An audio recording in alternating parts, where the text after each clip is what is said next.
श्री संत सद्गुरु विदेही मोतीराम बाबा की जय।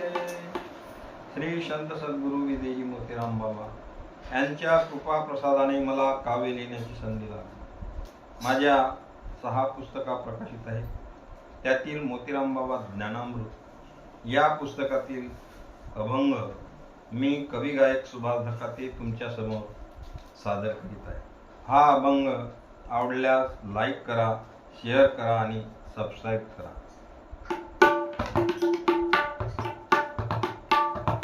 मी तू मेल्यावरी कार्यासी विसावा, तुम्ही ज्यावरी कार्यासी विसावा, मी तू मेल्यावरी कार्यासी विसावा, मी तुम्ही ज्यावरी कार्यासी विसावा, निसर्गाचा ठेवा थांबेल का, निसर्गाचा ठेवा थांबेल का, निसर्गाचा ठेवा थांबेल का, निसर्गाचा ठेवा थांबेल का,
जय